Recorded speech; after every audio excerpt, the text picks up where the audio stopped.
What's up, what's up, what's up? It's your man Chaz once again giving you the information that you asked me for. I recently had a lady telling me, she was talking to me about her dude, her husband, and she says that they had been fighting quite a bit, and because they were fighting, she was withholding sex from him, because they were into it, they were fighting. And she said that now that she's cool again with the dude, that he doesn't seem to want to have sex anymore. He doesn't seem to be interested. And she was asking me if he was cheating on her. And I was like, I can't really say for sure. It's like, that's one of the signs that you'll get sometimes. So yeah, he could be. I can't say 100% for sure. But what it did make me think about actually was it made me think about something that I see a lot actually. A lot of women withhold sex when they get in arguments with their dudes. Like that's their big thing. I know some guys do it, but it's not as many. But a lot of women do this. Like it's the go-to move. Like I'm gonna withhold sex. We're mad at each other. We're fighting. I'm withholding sex. And I understand it because it's pretty effective in the short term, getting a short term victory. Like I'm gonna sit here and like we argue, and until you agree with me, I'm not gonna have sex with you. Boom. Obviously, that's a good win. It's an easy win to get.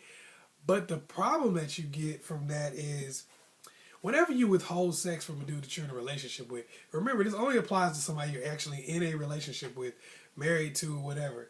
If you're not giving sex to somebody who's not even with you, then clearly that doesn't count. But I'm talking about when you're in a relationship with somebody. When you withhold sex from somebody who you're in a relationship with, you're not punishing them for whatever it is that they did. You're not punishing them for an argument. You're not punishing them for saying something to you that you didn't like. All you're punishing them for is being in a relationship with you and being committed to you and being faithful. And a lot of people are like, what is that supposed to mean? If he doing me wrong, I got a right to do this. Okay, I understand what you're saying, but listen to me. You're not punishing the dude for calling you something or saying something stupid. You're punishing the dude for being faithful to you. Basically what you're doing, and a lot of women get mad at me about this because when you tell somebody something a lot of times it is true, it pisses you off sometimes, but a lot of women don't realize this. A lot of dudes are trepidatious about getting in a relationship with somebody anyway. Just because of the fact that they don't want to give up that kind of power where it's like, now you're my only source of sex. So every time you get mad at me, then you're going to be like, I can't have sex with you. So what you're basically saying is, it's not that I said what I said or I did what I did that pissed you off. What it is that I'm with you only. That's the mistake I made. What I said to you wasn't the mistake. It's me disagreeing with you wasn't the mistake.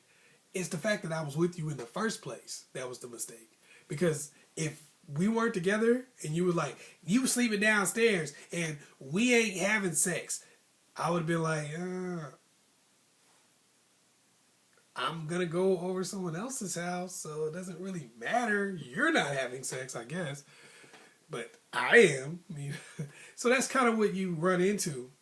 Is a lot of women, when they withhold sex, they don't really think about it like that. They don't really think about the fact that I'm not punishing this dude for what he did. I'm punishing him for being in a relationship with me in the first place. I'm basically telling him that committing to a relationship is a bad idea because it gives me such great power. And guys usually react to this in like one of three ways. First, that way they react to it is to just kind of, they'll go for it. They'll go for it. And they'll just resent you. Until they get to the point where, like the lady's husband, they'll go for it until they get to the point where they get used to going without sex. Where it's kind of like a thing where they're like, okay, you know what? Sex really ain't that important to me. I'm cool. Because I'm not going to just let you use this all the time. That'll happen. So then sex stops being important to them. The second thing that happened, the obvious one that most people run into, they just cheat on you. I mean, clearly. That's the obvious one. That's what everybody like, oh, they just cheat on. Yeah, that's that one. And then the third one is they'll just leave. Simple as that. Just check you the deuces. A lot of people get upset about that. They're like, well, if he's going to leave me because I won't have sex with him, and this is wrong. He's not a real man. Okay, you got to step back from yourself for a second. You know, one of the greatest skills is to be able to put yourself in someone else's shoes, because it allows you to know what that person is going to do. A lot of people don't do that. A lot of women really aren't programmed to be able to do that with men. You know, they kind of, as we grow, we kind of get, guys kind of learn, okay, you're supposed to understand what she's going through, what she's thinking, but they don't really do that for women with men. They don't really, that information isn't constantly being pushed at you. But anyway, but it's a very good skill to be able to know what someone else is going through so you can predict what they're most likely going to do in a certain situation. I'll break it to you like this, break it down to you. Say you started a job, and it was dope. It was a good job. But at the time, you was working in a bunch of different places and everything like this. But this one seemed to be really good. It seemed like to be the one that paid the best. It was like in the best location. You felt like you had the most room for upper mobility. It was just a really good job. And they said, you know what? If you want to work at this job, we need you to sign a lifetime contract. That means you can't work anywhere else other than here. Okay, this is the only place you can work right now. You're like, well, I don't know, but it seemed like a good place to work. It seemed like somebody I'd like to work. So you was like, okay, fine. You signed this contract. You signed a contract. You worked there for like 6 months. And all of a sudden, when you come to work, your boss is saying stuff like, hey, you didn't turn in those copies yesterday. We're not going to pay you. You're like, whoa, you wasn't doing this when I first started working here. What is wrong with you? You going to just come at me and tell me you're not going to pay me? You're not going to pay me? No, you're not. We're not going to pay you. Oh, yeah, and because you pissed us off, you know, your parking space is usually right up here by the door, but you need to park across the street, okay? Of course you'd want to quit that job immediately. Whatever contract you sign wouldn't matter. You'd be like, I don't care. I want to quit. Or you go work somewhere else also. Like, you know what? I need another place to work just so I don't have to deal with this crap. And that's what you run into. Think about it. When you get in a relationship with somebody, you start, I'm withholding sex. You're withholding one of the basic things that they thought they were going to be able to get. And some women don't just do it with sex. Some women do it with the kids. Every time they get mad at the dude, it's like, I'm going to pack up the kids and I'm leaving. So what you're programming this dude to feel is that the kids are actually yours. Well, I guess they belong to you then, not me. Okay, well. Eventually, that's what he's going to start programming himself to believe. Okay, sex is not something that I'm guaranteed to get, or I have a very high likelihood of getting. I can say one wrong thing and that's gone. Okay, I say something or do something that pisses you off, you immediately take my kids away. You lock me out of the house. So this house isn't really mine, it's yours. So when things don't belong to people, people don't care too much about them. You can't expect somebody to be as gung-ho about loving your child when you take your child, pack up and leave. Every time you get mad at the person, it's like, okay, I'm taking my kid, I'm leaving. But that's your kid now. So later on down the road, if y'all do break up, you can't really expect them to see the kid as being both of yours. They're going to push most of that responsibility on you. Even in your relationship, you can't expect them to be like, you're like, look, we need to work something out to where we do this and that with the child, okay? So they're going to be like, no, that's your responsibility because you're already telling them that that's your child. You see what I'm saying? You're taking off with the kid, so they're not going to be willing to make the same sacrifices that you would because you always going to have the child. They not. So, you know, you got to look at it that way. If you kick them out of their house and they're like, say they wanted to do something, I don't know, say they was like, I want to save up for this business, and y'all was about to get evicted from your apartment or your house might possibly get foreclosed on. He was like, well, you need to spend this money rather than on your business. Why? If I piss you off, I lose my house. But if it's my business, even if I piss you off, still my business. You see what I'm saying?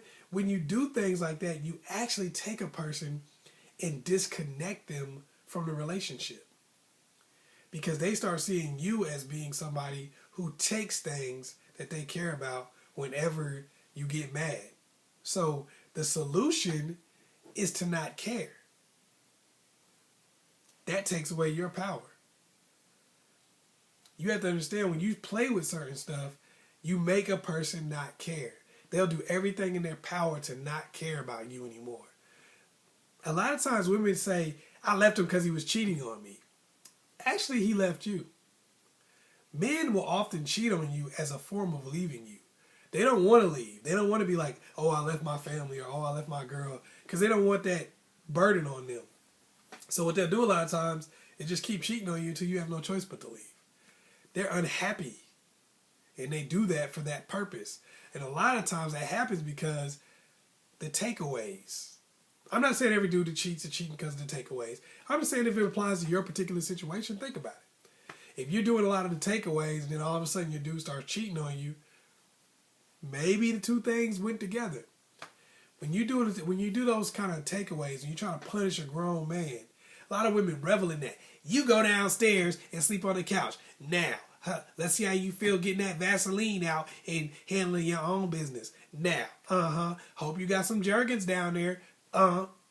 Got you. Now look at you. Now you sad.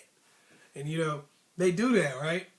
And then by the same token, get mad when a dude sleep with somebody else. How are you gonna get mad? Just the way you reveled in dismissing him and telling him to go sleep on the couch, he's reveling in the fact that he has now hurt you in the same way. You reject the person, make them feel bad, belittle them. Now they took that power away from you. Because now, even if you try to do that again, you know deep down in the back of your mind, like for instance, if a guy cheats on you because you was doing that and all that kind of stuff, you might be like, well, I'm not going to have sex with you anymore anyway. Now I'm definitely not going to give you none. Okay, he wasn't getting any from you before. And you also know in the back of your mind that if you don't let him hit, he's probably going to cheat on you again. So now you're in a different situation and you don't have the same power by even being in a relationship with him. So I say save your power and don't use that as a method of getting your way, because it's going to always backfire. Once again, it's your man Chaz Ellis.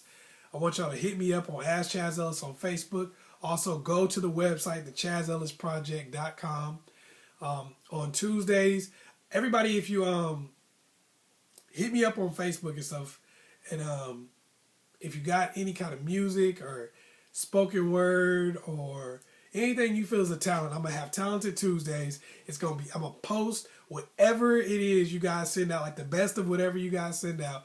I'm gonna post it up there on the Chaz Ellis Project so that people can see it, and that's gonna be like, you're gonna get clips and stuff like that, rap, music, singing, acting. It doesn't matter what it is. I'm just gonna kind of pick out the best stuff, and we're gonna post it and just have Talented Tuesdays where people can talk about it, comment, help you get a few more fans. So if you're interested in that, make sure you send that information to me. Okay, go on Facebook and contact me. Ask Chaz Ellis on Facebook. Once again, it's your man Chaz Ellis. Anybody need to see this video, you need to let them go ahead and do that. Share it. Even if you see people that don't need to see the video, share it anyway. Why not? Also, like and subscribe. Peace.